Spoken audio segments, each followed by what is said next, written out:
We'll call this meeting to order. Mary, please read the roll. Here. Here. Howard. Here. Ferris. Here. Garcia.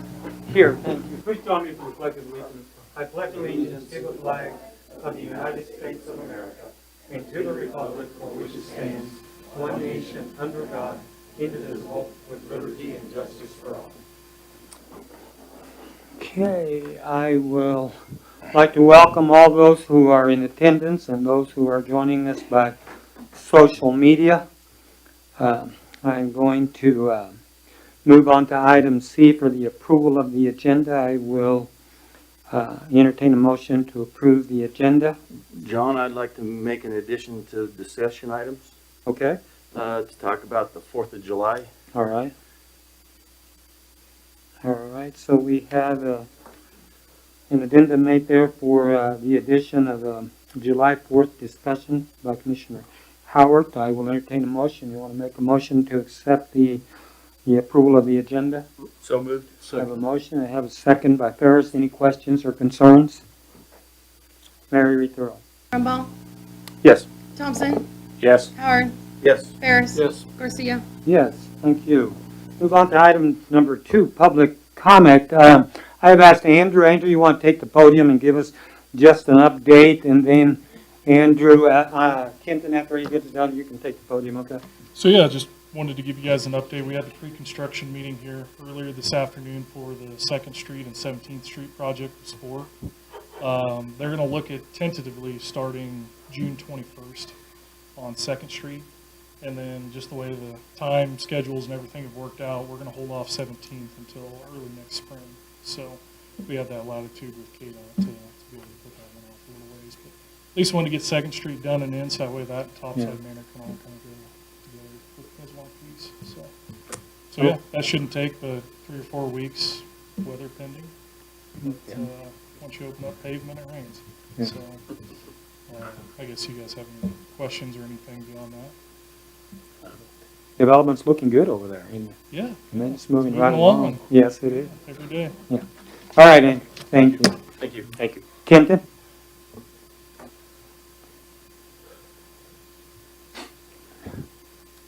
So, I guess you guys got it in your packet of what we're doing for street sale this year. I understand it didn't come through very good, Yeah. so I'll just kind of read the streets that we're doing. We're doing 13th from Broadway down to the dead end down there by the diesel mechanics of the college. We're also doing Harrison from 1st to 10th. Walnut from 8th to 2nd. Eustis from 2nd to 4th. Tolkus from Willow to Caldwell. And I'm also doing Caldwell from 19th to Highway 24. Wyoming from 17th to 8th. Texas from 17th to 10th. 4th from Kansas to Grand. And, I'm sorry, Kansas to Caldwell. I'm sorry.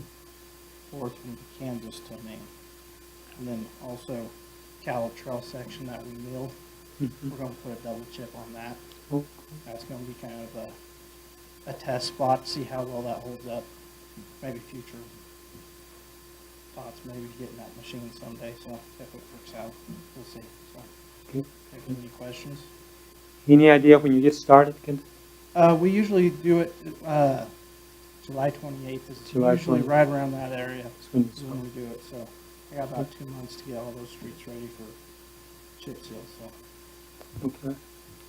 Any questions for Kenton? Sounds good.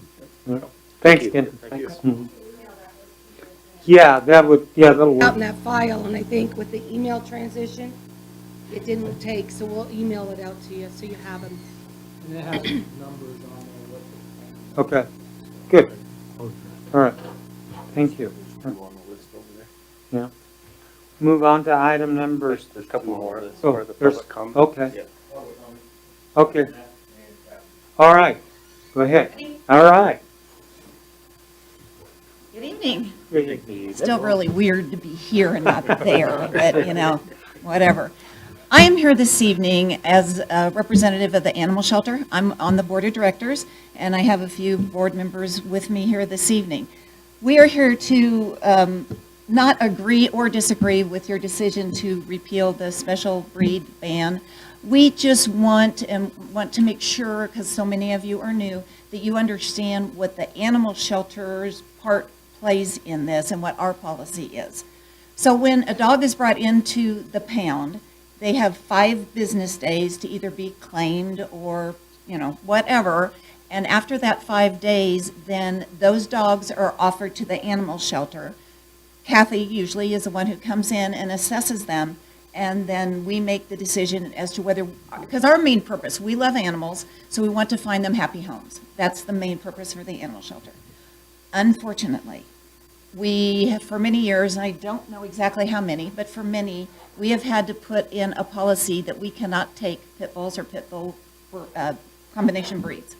The reason being, there is no outlet for them. All of the rescues are full. There are very few people that want to adopt a pit bull. We never know, and it's unfortunate because all good dogs, I think, start out being good, and it's not bad dogs, it's bad dog owners, we believe. But unfortunately, we don't know how they've been treated. We don't know what their history is, and we do not believe that a dog should sit in a confined area for the rest of its life and just run circles. So, and we can't afford to keep them when we have no outlet. Kathy does a wonderful job moving our dogs on or adopting them locally. She is in contact with lots of rescues. There are no rescues right now that are accepting pit bull or pit bull mixes. So we just want to let you guys know. Now, I feel very confident that you guys have visited with Kathy, that you visited with the police department, and you visited with Leanne Taylor, because they are the 3 people that have to ultimately deal with this. I mean, the animal shelter does not, because we cannot take them any longer and haven't for years. So I'm just here to kind of reiterate what our policy is. They will become an issue for the city and a expense probably, because I am guessing some will have to be put down. I don't know. I don't know what is going to happen.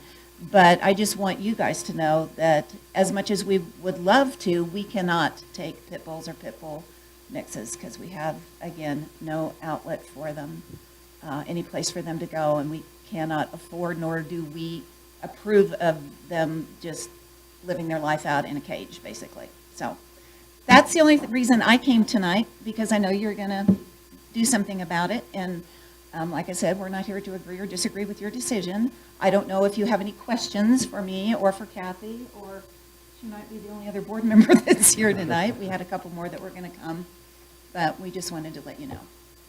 Any questions for Annette? I don't have any questions. Thank you. Yes, thank you. Okay. All right. Thanks, Annette. Thanks, Kathy.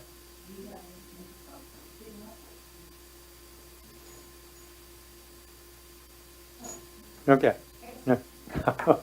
Okay, thank you. All right, now we move on to item number 3, presentations and proclamations. Item A, Police Department presentations. Chief?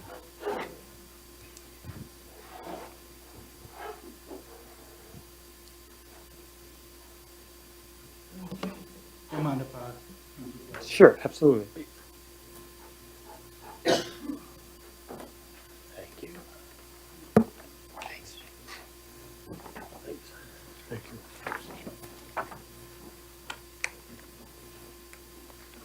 So I started this a few months ago, and I was just putting a little time into it, and then a few meetings ago, something was said by a commissioner that really sparked me to get it finished and presented. It was, we need to take care of our employees financially.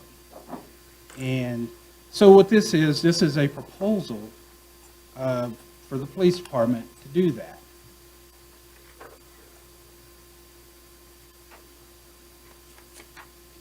It's not working. Took my clicker away.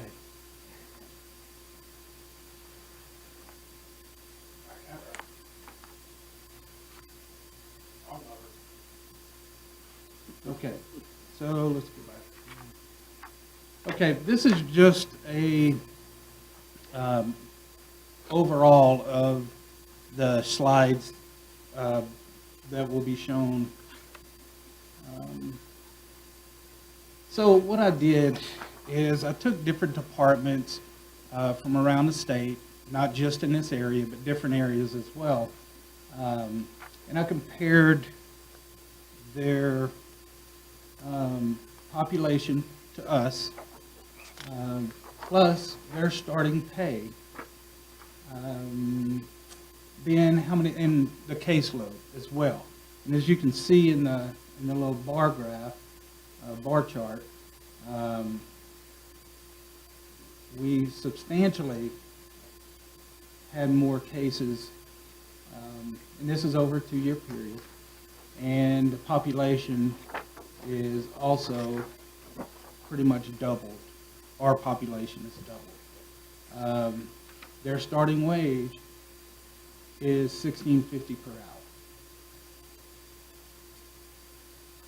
The next one, they're roughly about the same as us as far as population.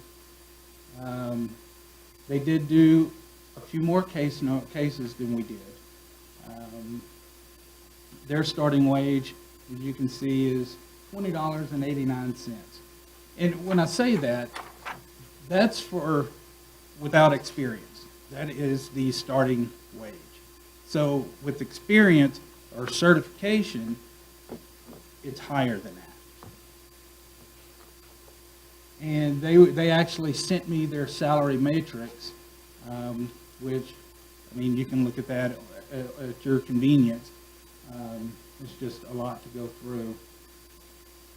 Anthony, Kansas, they do start at $15 an hour, but as you can see, the case numbers for 2 years, they only did 496 cases. We're almost to that this year, year to date. So in 2 years, they did, well, you can see they did 263 cases in 19 and 233 cases in 20. They didn't get back with me, but it does show the population at 1,039, which is 3,276 less than us. Their starting pay is $17 per hour. Now these population figures, the latest I could get it is 2019. So Wellsville, Kansas, once again, their population is half of ours. Their case numbers are not even close to what we do, and their starting pay is $17 an hour as well. And I also have to include that their benefit packages are basically the same as ours. So, Ness County, they're less than us, of course. Their starting pay is $15.56. Now, I put that in there to show that deputies, and I don't know the reason, but they normally make less than city police officers.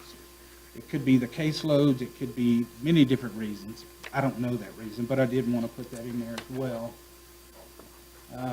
Westwood, Kansas, they're less than us.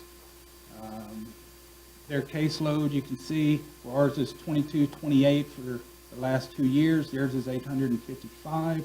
Their starting pay is $20.99. Ulysses, they're at 17 an hour as well. They're at 850 cases for 2 years. We're at 2228. Pratt, their population is more than us. They did roughly 300 cases more than us in a 2-year period, and their starting pay is $17.76. Belle Plaine, once again, they're at 15 an hour. Their starting pay, their case numbers are still at least half of what we do in a year, and even in this case 2 years. Hugoton, they're about the same as us as far as population. They didn't get back with me either, but their starting pay is $19.62 for a non-certified officer. That's fresh out of college, fresh off the street, however you want to put it. If you are a certified officer, you start out at $20.32. Goddard, they're in the same range as us as well. They start out at $15.81. Once again, their caseload is less than ours. Here's another county sheriff's office. Their starting pay is $17 an hour for non-certified and $18 for certified. Once again, their caseload is pretty much dropped from us. So Oakley, I found it's pretty interesting. Their population is about half, or more than half of ours. Their starting pay is $17 per hour, 45 cents per hour. Once they graduate the academy, it increases. They didn't get back to me, so I don't know what that increase is once they're certified. But, you know, item C, it kind of threw me. But they're certified. If you're a certified officer, you get a $5,000 bonus after 90 days with a 2-year contract. But I couldn't get any more information on that. Spring Hill, they're 2,311 more than us, and their pay is kind of a tier type thing. So between 0 and 3 years experience, it's 2024 to 27.33 per hour, and it progresses from there. And you can look at the caseload. You're looking at, we got 2228, theirs is 1866. And these are real numbers from, I sat down and I emailed all the chiefs, all the sheriffs that I wanted to do this with, and they emailed me these numbers back. So these aren't numbers I'm getting off the internet or whatever, these are real numbers. Colby, they're roughly 1,000 more than us in population. They start out at $16 per hour. And I did talk to the chief, and they have, including him, every certified officer, they have, I think it was 13. So, yeah, they're going to get paid a little less, which I understand that. But they're still more than us. We're neck and neck with case numbers. So What's the chief's name up there, Chief? I can't remember. I know him, I was trying to. Yeah, I can't remember his name. He's a really nice guy. Yeah, very nice. So what I did here is I took all those slides, and so this will give you an idea of how many full-time, how many part-time officers. This is chiefs included.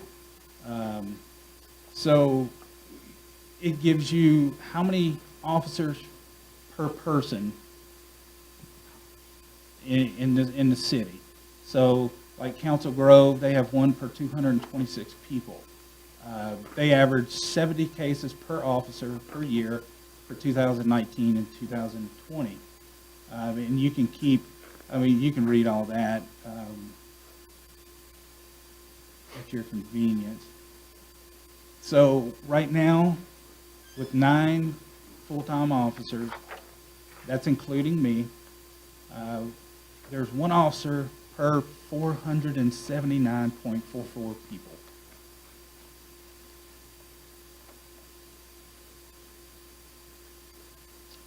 So this is my proposal.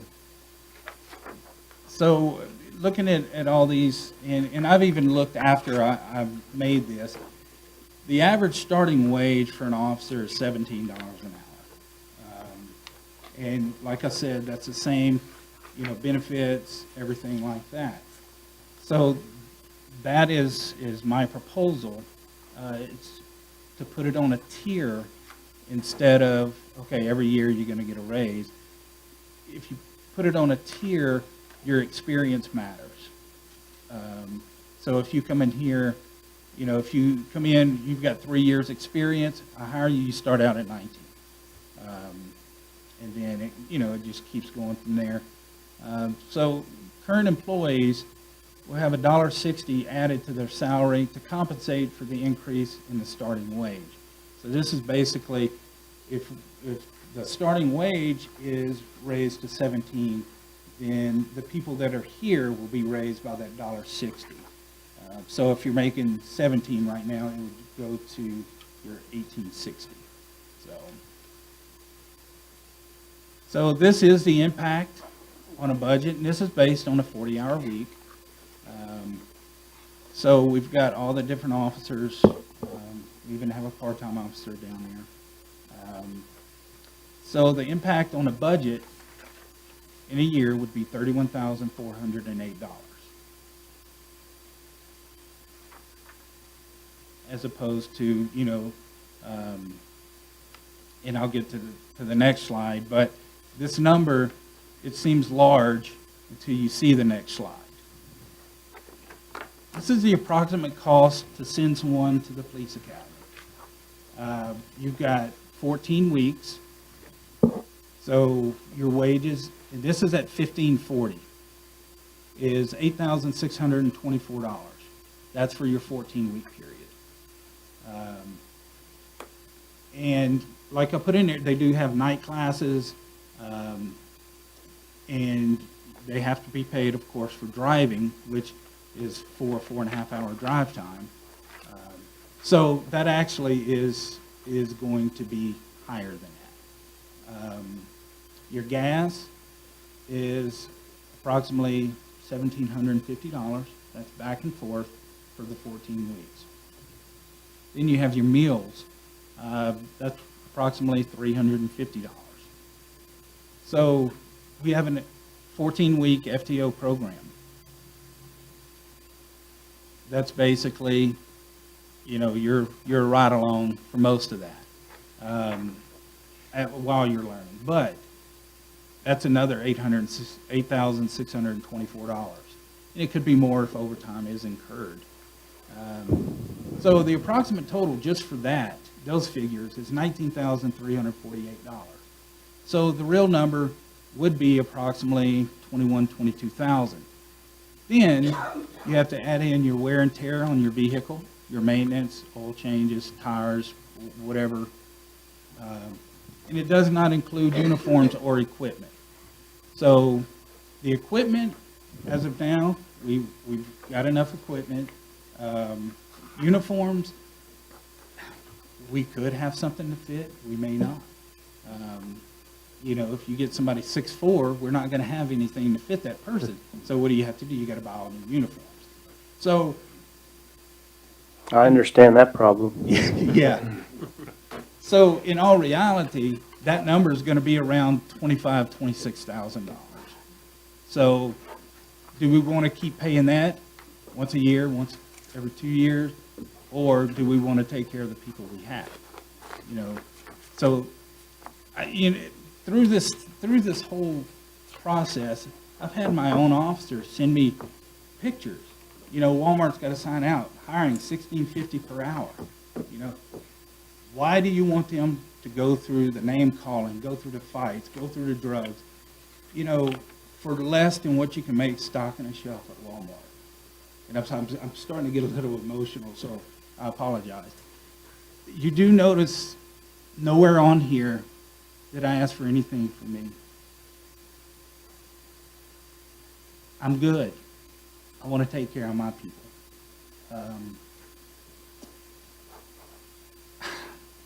It's hard to explain how hard they work. They not only work their shifts, they're always available for call out. They're like, if you need somebody to call me, I'll come help. Officer Wright went to Chicago, he hurt his knee. Thankfully, it's nothing serious. He's out for a week. I have people step up. I'll take his shift. I'll take care of that, you know? So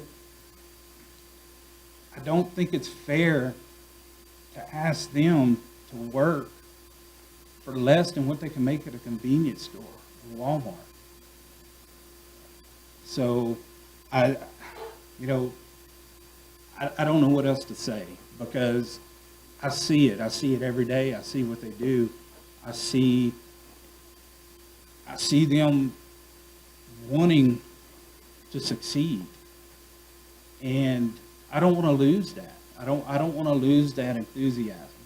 I don't want to lose that spark, because once it's gone, they're going to move on. You know, if a business owner, if they had a say a table or food and the price goes up, are you going to keep your prices the same? No, you're going to have to raise those prices. So I'm open for questions or whatever. I have a question for you. Yes. Very good presentation, though. I mean, this is the way my brain thinks and operates, and this is exactly how I see things too. And very well done. And and I've thought the same things, and I think even at times said the same things that you commented on too. My one question, a couple questions.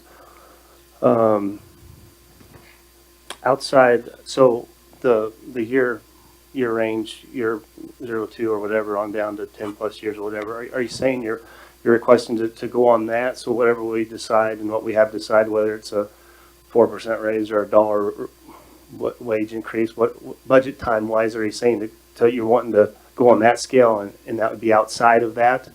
Well, Or how that's more of a starting point. So if someone comes in, like I said, with 4 years of experience, you know, this is what they should be making. So take whatever those ranges are, then whatever we decide at budget time for increases in ranges, it'll It'll go up from there. on top of, it'll be included in that. Okay. Just wanted to be clear on that. And then, and is this, did you, with everything going on with budget and the changes and all, is this going to be part of your budget? Were you able to offer this up and propose this to go into the budget to come to us? No. Or did you have any input on that? Just curious. Well, I did, and it was a bad time because that was his transition with Alan, but I've given it to him, and he said he was going to bring it up during the budget discussions with the commission, and so. Well, I'd like you to bring exactly like you have here as the proposal in for this year's budget, then to whatever the process you need to go through as your proposal, and that's the numbers we see for the 2022 Right. year. Sure, no problem. That's all. Yeah, I would concur with that, Chief. You got a good group of people I've got to right now, and they put their lives out on the road, you know, for people, you know, we don't see visually what they have to contend with, what they, you know, deal with, so. And I appreciate you recognizing that. Yeah. You know, when we were doing the monthly reports, and I was able to send some pictures to where you could see this is what we deal with every day. You know, the needles, the drugs, you know, and that's just a small portion. You know, it could be, we could go from a dog call to a domestic, and it just be totally, you know, crazy. But I do appreciate you recognizing that. Well, you got a bunch of hoodlums moving through that I-70 corridor there every day from Denver to Kansas City. And for some reason, we look like a nice town, so Yeah. they stopped. Yeah. Another problem I see with what's inflation going to be this year, our dollar isn't going to go nearly as far as it did last year. We got to keep that in mind. Well, absolutely. And know. that's why that's why I wanted to show you what it takes to train someone, to send somebody to the academy. You know, if you start having people quit, that could be 2 people, because we just sent 2 people, you know? So it's going to cost you more in the long run having to train people than it would be if we could get this done. Right. Any questions for Chief? No, I don't have any questions. It was a very nice presentation. I mean, I don't think there's any question that you guys don't make enough money for what you do.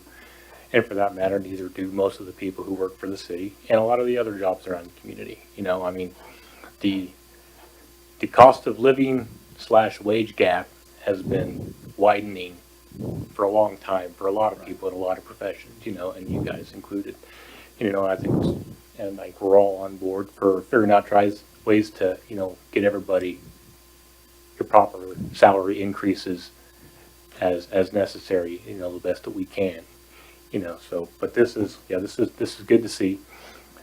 I mean, I guess me and the way my brain works, a couple things that I was, questions I had with it is I noticed that most of the rates that you brought forth were higher, which would make sense, but were there many places that you came across and you were looking at made less? Well, there is some on there. I mean, there was a couple that are But, a little bit less. and but- that's why I pointed out, you have to look at caseload as well, because when you have,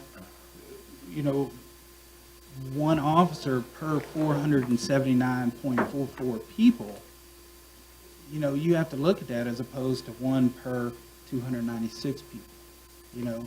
Who's working harder? Who's drowning with cases? So, and that's why, I did, and I didn't go in and look for salaries and pick these places because of that. I picked these places, and these just happen to be the salaries that were there. Okay.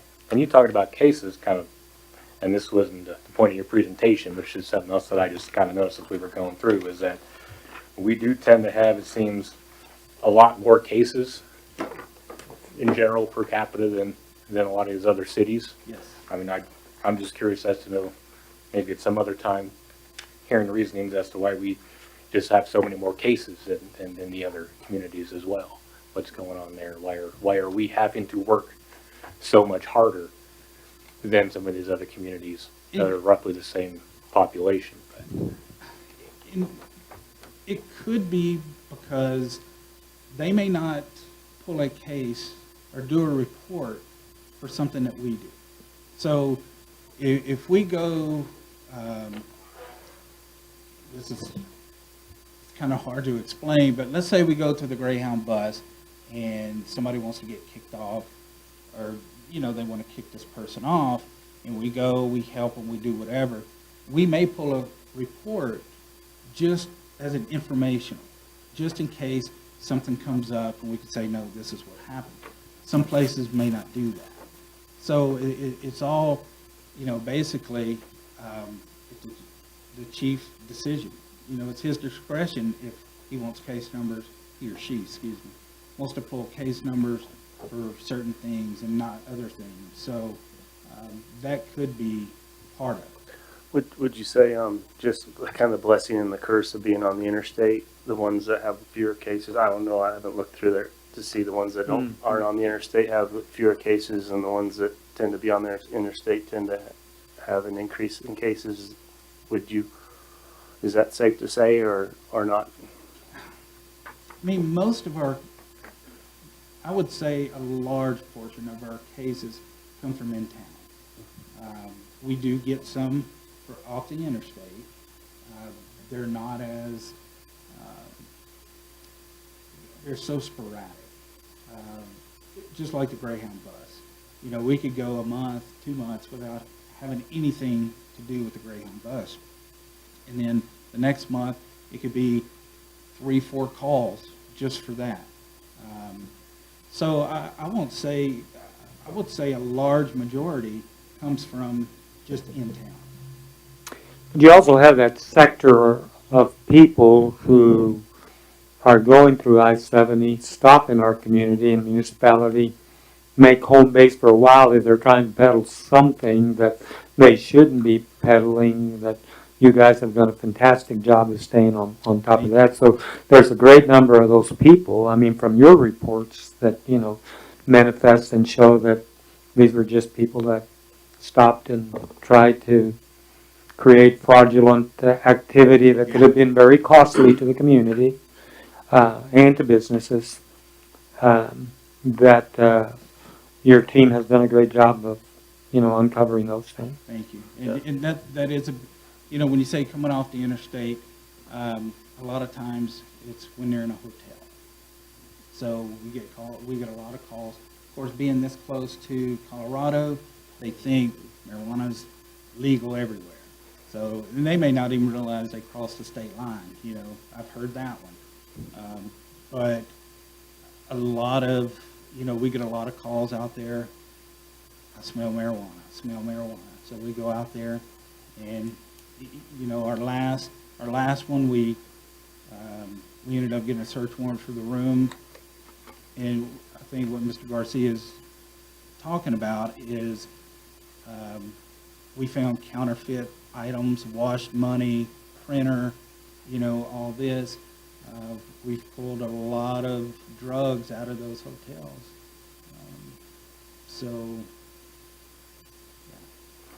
How long, sorry, do you guys? Yeah. How long have you been at the 1540? Was it, how long has that been the starting pay? I don't know the answer to that. Because I guess what my question, I guess, because when we did the dollar, we've done a percentage and we've done a dollar. In my mind, when we did the dollar, it would raise the beginning wage. And if you're at 1540, why aren't we at 1640 when we had the dollar increase? Yeah, I don't. I asked that question. In fact, I asked it once, and I never did get an answer from the city manager. I said, so the guys should have automatically gone to, the 1640. Because I still started seeing, for other wages and other departments, we're still advertising at 14. I'm like, well, we did the dollar, the lowest should have been the 15 at that point. And I could never get an answer. Right, yeah, that wasn't the starting wage, that was just, okay, let's bump the people we have, but it didn't, I know when I came back in 2017, it was at 1540.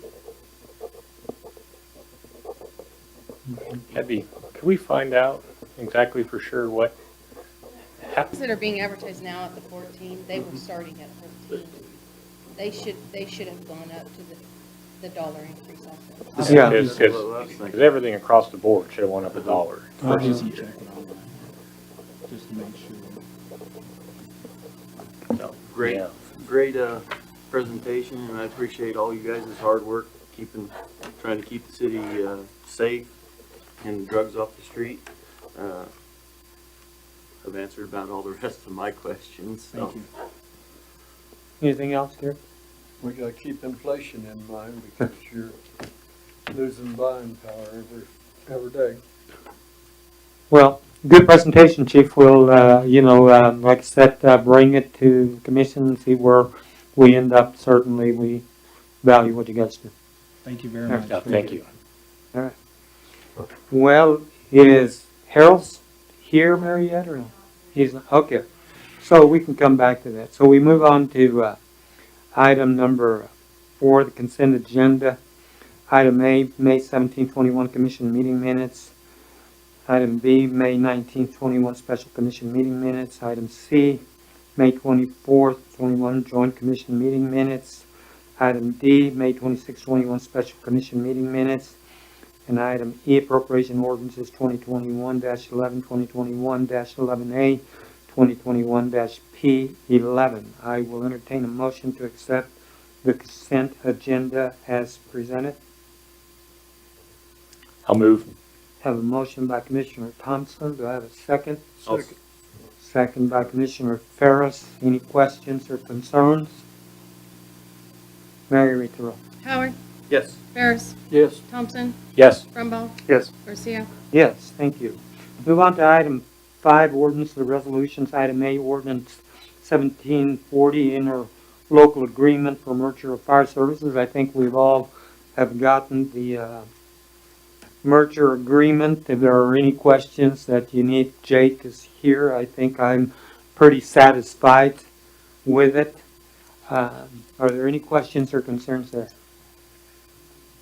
Nope, after having a little time to read through it, I think it looks good. I have no doubt there might be a little hiccup or two along the way as things are getting all sorted out, but as a whole general contract, it looks good. All right. Looks good here. Entertain a motion to accept So ordinance. moved. Have a motion to accept the ordinance 1743 local agreement for merger of fire services. Do I have a second? I'll second. Have a second by Commissioner Brumbaugh. Any questions or concerns? Mary Ritero. Thompson, Yes, Howard, Yes. Ferris, Yes, Brumbaugh, Yes. Garcia. Yes, thank you. Okay, we move on to item 6, formal action. We're going to go down to the American Rescue Plan Act of 21. I think that's pretty much self-explanatory. Staff did a good job of presenting. Anything you want to add, Mary, to that? I checked to see if the application was up to date, and it still isn't up. And I'm not sure when it's gonna be, but I'm afraid, I'm gonna be gone next week, so we won't get it for the next meeting, but when we do get it, I wanna be able to send it in to get our money, Okay. our first half of the money we're due. Yeah, So if you would approve that we could do the application and authorize either the mayor or the vice mayor as an authorized signer, and then myself as the contact, yeah. unless one of you wanna watch all those webinars. No, I feel good about the, volunteers. I feel good about the plan. How about you guys? Yep. I will entertain a motion. So moved. So moved by Commissioner Howard. Do I have a second? second. Second by Commissioner Ferris. Any questions, concerns? Mary Ritero. Howard, Yes. Brumbaugh, Yes. Thompson, Yes, Ferris, Yes, Garcia. Yes, thank you. Move on to item number 7, discussion items.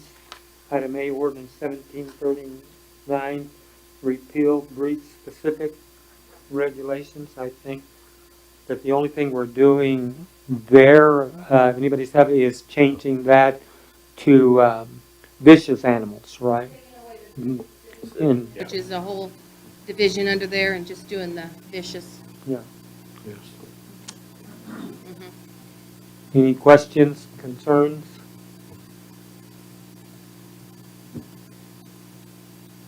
All right, I I will- make a motion, we accept it. have a motion by, well, that's under the discussion item. we We can still go ahead. You want to make a motion Yeah. to accept it? All right. So I have a motion by Commissioner Ferris. Do I have a second? I'll second. I have a second by Commissioner Thompson. Any questions or concerns? Mary Ritero. Ferris, Yes, Howard, Yes. Thompson, Yes, Brumbaugh, Yes. Garcia. Yes, thank you. Move on to item B, reports. I had added the 4th of July. Oh, yeah, July 4th discussion. That's right. Okay, JJ, you got it. Well, I've had some residents of the city want to extend the length of the fireworks, starting with the 2nd through the 4th. And then on the 4th of July, go to at least midnight, because if you go out to the fireworks display out at the fairgrounds, you come home, there's no time to do anything, so I'd like to extend that to at least midnight to compensate that. And the extra day, I think that works out for everybody, because you go buy fireworks, you got one more day to go buy more fireworks. So you want to extend from July 2nd to July, What, I don't think we shoot them off on the 5th, so. on the 4th. Okay. Heard that they're thinking or they're considering doing our festival on the 2nd this year because they don't have a certified igniter. Oh, I thought, We discussed, I thought that Aaron had that worked out. did he have it work out? Okay, I think, the yeah, last I with a heard, that different- was, With a different promoter, okay, that's Aaron fine. Duell. Aaron Newell, yeah. Okay. That's fine. I just heard that could be a possibility. yeah, I'm supposed to be playing music and I haven't heard anything, so I hope not. Okay, no, I just knew that was a possibility, That's not so. gonna work out so well. Just the 4th. No, just,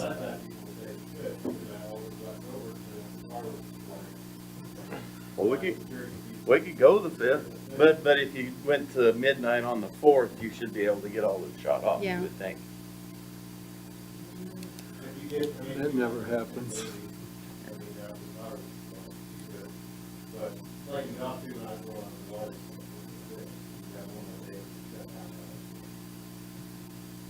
I mean, it was just discussion. We could go the 5th. It shuts down by 10 o'clock and the 4th do midnight, What was the shut-off time at, 10 o'clock, the noise was it ordinance. 10 o'clock? Oh, yeah. Yeah. Yeah. Yeah. Okay. And that would We save would- you guys driving around telling everybody, that's enough. On the fifth, mainly. It's the fifth, I mean, we're responsible.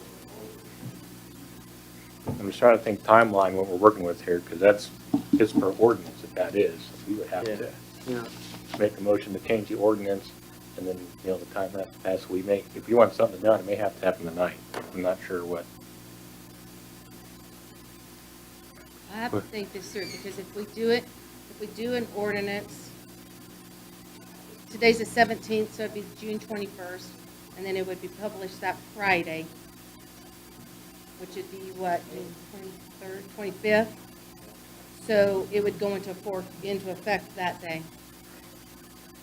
But it would have to be approved by the next meeting, at the On next the- meeting. On the 14th, right? 21st, Oh, isn't your next 21st. meeting the 21st? Yes. On Yes. the 21st? Yeah. Right. So we would have to be approved at that meeting. All right. So that I can get it to the paper to be published and make sure it's in the Friday paper, right?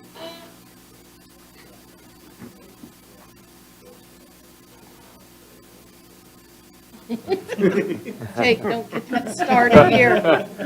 We're not gonna start that locally. All right, well, you can work out the details. So are we wanting, So we need to make a motion on that effect to extend it from the 2nd to the 5th. Just a consensus of what Yeah. you want. Yeah. Right. And then we'll put it in ordinance. With the 4th going to midnight, All right. till 10. yeah, All right, well, I'm you got okay the with that. detail. You okay with that? everybody good? All right. Okay. I'll get one call, but that's okay. Can I, so you're going from the 2nd to the 5th, At 10 with o'clock the in the morning. 4th going at midnight and the 5th going at 10. Right. Okay, Yeah. Jake will write that up. I'm Thank God a for man, email. so get it written.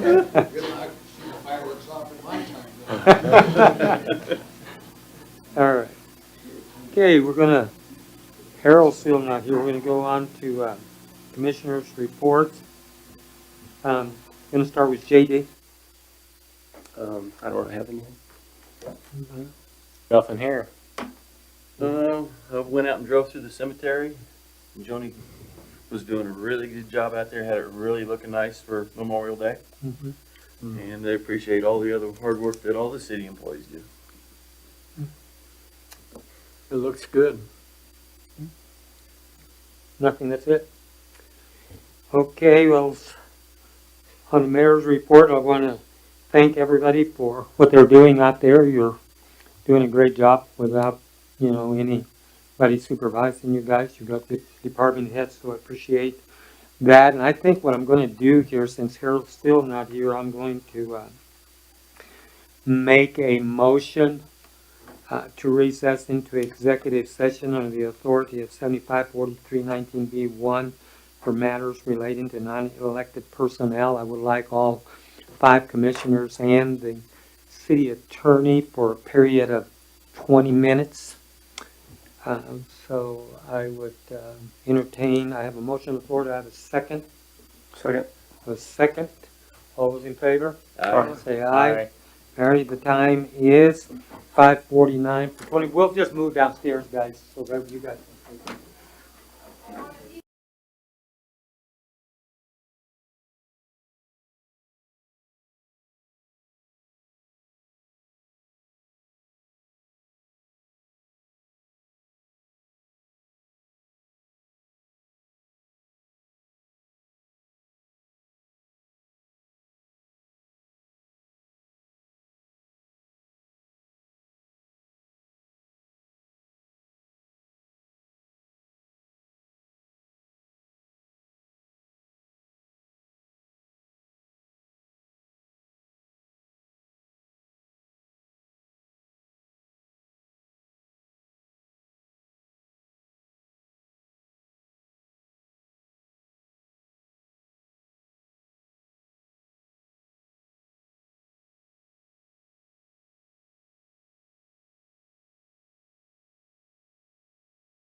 Call this meeting back to order at 6:08.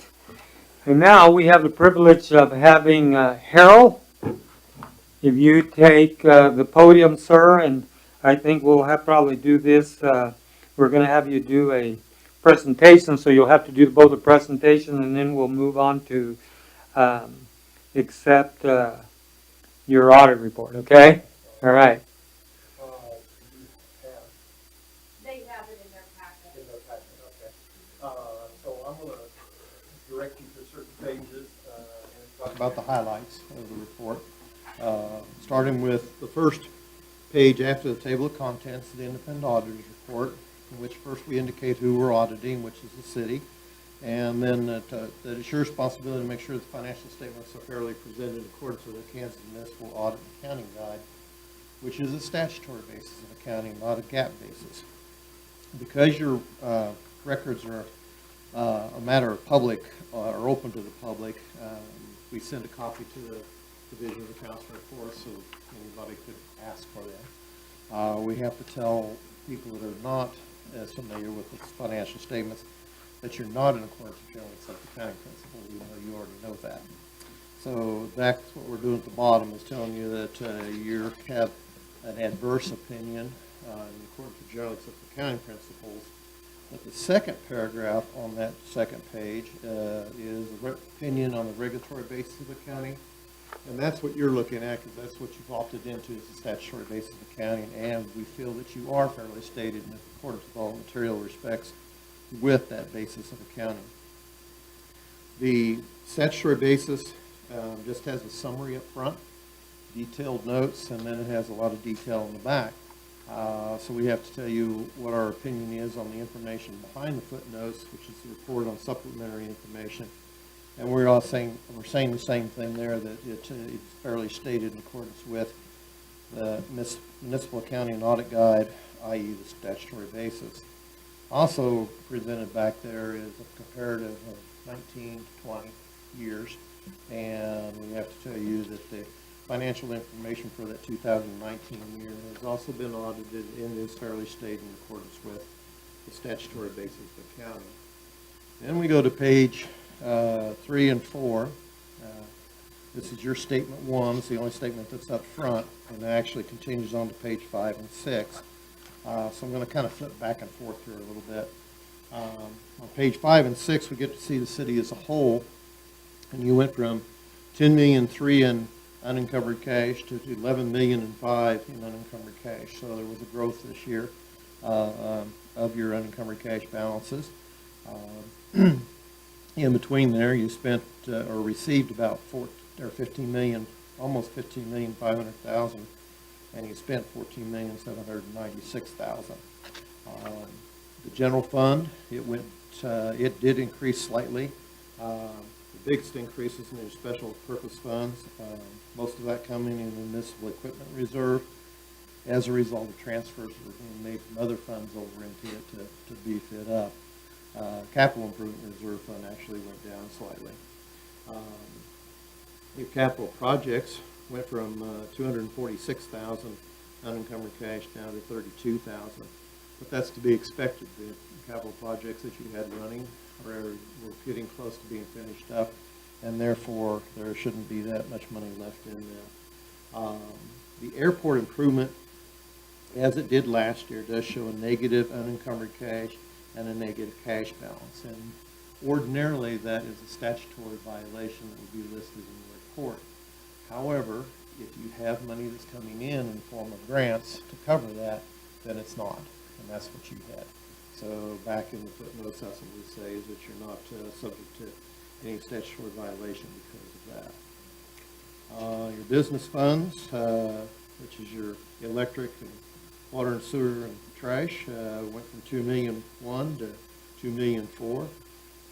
So it also increased some over the prior years, and the reserves seem to be in pretty good shape as far as those balances go. Now we get into the footnotes, starting at page 7. I want to breeze through those because the first few are very similar to what they were the last year. They're basically telling someone what your regulatory basis of accounting is, what kind of funds you can have, what your budgetary process is, et cetera. So that's what those footnotes are doing. On page 9, we get into one of the things that we have to do statutorial-wise, is determine that the city has all of its funds adequately secured, which, as of the end of the year, you were adequately secured, either by FDIC coverage from the bank or pledged securities by the bank, which is something of a chore when you think about the fact that you had $11,849,503.79 sitting at the bank to make sure that the banks were adequately securing your money. I don't think there's any issue with any of the banks, but that's what the process is to make sure if something happened to the bank, you should be able to get your money back. Okay? Then we get into the defined benefit plan on page 10, and this is always the fun one. We're required to put this in because you're part of CAPERS. CAPERS is run into the huge deficit, and they figured out a way to share the deficit, I guess is the best way to put it. You're part of that liability of the fact that the money coming in is behind what the money kind of going out is, type of thing. It's $2,116,531. Now, with that said, as I've indicated in the past, is that there's a lot of calculation that goes into that number. First of all, they're trying to figure out when an employee starts, when an employee is going to stop, when an employee is going to start drawing on CAPERS, and when that person is going to die, and then taking that and trying to bring that dollar back to what it would be if you had to put that much money in the bank to get there. So it's a long calculation. It requires a lot of guesswork from that standpoint. So the fact that you might pay out $2,116,531 is highly unlikely. It's going to be some number involved in that. And this is talking about paying it for all these people over time. None of these people, it's not like one person is going to be to that point and going to be required to have that over time. So that's where that part of it's at. I will bring up, I almost forgot about this, on page 10 at the top, you have compensated absences. Here's where we calculate what you owe for unused sick leave that's vested, i.e. You would have to pay it out, and accumulated vacation leave. And those two numbers are getting rather large, 170,000 and 142,000. So, it's getting probably to the point where maybe need to kind of maybe set some money aside for that. Figure out a fund for kind of holding on to that and making sure that not all those people, again, it's just like the CAPERS are going to come to at once. But, 2 or 3 people that have been around for a long time come due, kind of hurts that year that you do have to pay them off. On long-term debt on page 11, you went from $5,700,000 to $5,360,000. So basically, the only thing that's happened there is the reduction in the 2 loans that you have of $340,000, and it shows those payments first for the first 5 years following this year, and then in increments of 5 years after that. In which case, the 2016 actually pays out in 2036, and the 2017 pays out in like 2030, I think, is when that pays out. Then a new footnote on page 12 is the COVID, in which we basically indicate that it's kind of hard to tell what all the ramifications of that were to the city. It's something that'll, probably take years in order to really figure out what the full consequence of it was. And that's kind of what this footnote's saying. It's just hard to imagine what effect it has and where it's going to go from here, type of thing. After that, I think we get into the detail of the funds. Schedule 1 is state's way of finding out whether you've exceeded budget in any fund.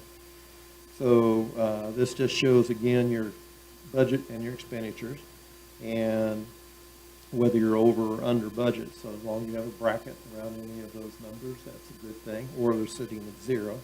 If they were sitting with no brackets on them, means you're over budget, and that would be a budget violation. So you didn't have any of those. Just for purposes of identification or definition, that adjustment for budget, qualifying budget credits is basically if you have a fund that received, say, a lot of reimbursements, and you didn't budget for those at the beginning of the year, or gets a grant money that wasn't budgeted for, you can exceed your expenditure budget by what that amount is, because you have those funds covered. So that is kind of one exception to when you're looking at budgets and whether you're over. And again, they're only concerned about the fund being exceeding budget by total. They don't care about line items. So if you're over budget on personnel services, the budget as a whole for that fund is still under budget, then it's okay. General fund starts on 17, 18, 19, 20, 21, and 22. Well, 21, I guess, is where it is at. Just kind of quickly, some of the things that happened there. We had $1.8 million in taxes. Year intergovernmental was $129,000. Licensing fees was $133,000. Charges for services was $83,000, which that's the one that was probably the lowest, which probably makes sense with the fact that everything was shut down and way was. Fines and forfeitures was also down slightly. And use of money, i.e. interest on investments, is down, but that's just the way it is. Trying to invest right now in CDs and stuff like that, just that's what you're limited to by state statute. Makes it kind of hard to make any money there. So your total cash receipts actually were down slightly in the general fund by about $51,000. Expenditure-wise, just kind of flashback forward to it, we're also down though. Again, that's somewhat to be expected with some services being not fully done for the whole year, or partial, or just partially being done, which means that expenditures should be down, and they were slightly.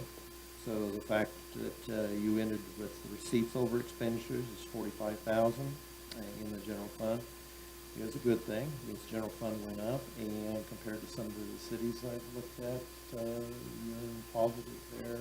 Some cities it's had a really rough year. So, good there. Other than that, I don't know that I'm going to talk about any other funds unless someone has a question or something that they saw while they were looking at the other funds. Any questions for Harold? I don't have any, no. I don't have any either.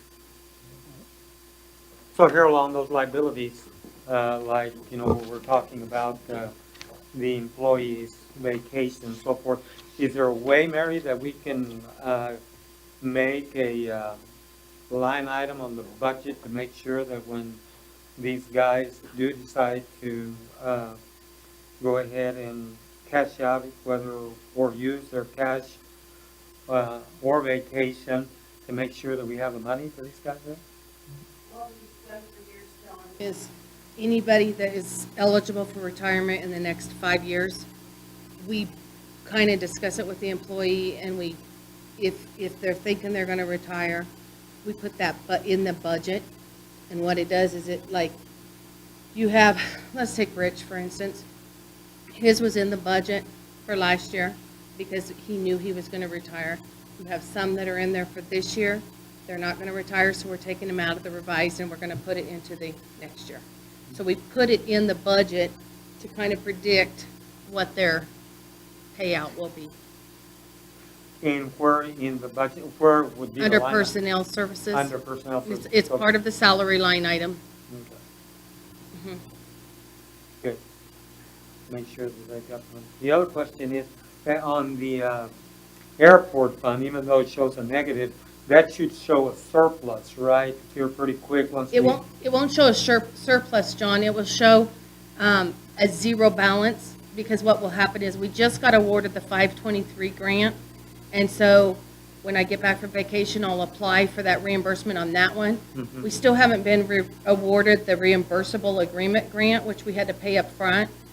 But we should receive that within the next month, because all the documents went in, the agreement went in and everything. So they should be awarding that one also. So it should come to a zero balance, because I'll only request from them what we've paid out. They will not pay any more than what we've paid. But remember, now they're 100% instead of the 90%. Well, that's was that, I think EBH told us that the government had paid 100%, that we didn't have to pay. I think it was like 30,000 that's supposed to go back into The 30,000 CARES money? Yeah, Well, you'll get 30,000, that's part of the, I believe that one's on the taxiway, which is the okay, other grant. I think that's the taxiway grant, yeah, is where that 30,000 is coming from. all right. But yeah, the FAA part is going to be 100% now because of the American Rescue Plan Act. Okay. That's all questions I have. Well, okay, so I think we would do it all on once. I'll entertain a motion to accept under item A the 2020 audit report. So moved. I have a motion by Commissioner Ferris. Do I have a second? Second. I have a second by Commissioner Howard. Any questions or concerns? I guess, were you completely finished with your report? Yes. Okay. Well, except for one thing. I do apologize for Being late. being a little bit late. I got my times a little messed up. I was thinking, I thought I was thinking 6 o'clock here, 7 Right. o'clock my time. 6 Yeah. o'clock my time, 5 o'clock. Yeah, you were having a lot of fun. Yeah. Anyway, so any questions or concerns? Mary, rethrow. Thompson, Yes. Howard, Yes. Ferris, Yes. Brumbaugh, Yes. Garcia. Yes, okay, no further business to conduct. I will entertain a motion to adjourn. So moved. Have a motion by Commissioner Brumbaugh, have a second? Second. Followed by Commissioner Ferris. All those in favor say aye. Aye. Mission- good, Thank okay. you Thank for you. coming. Yep, thank you.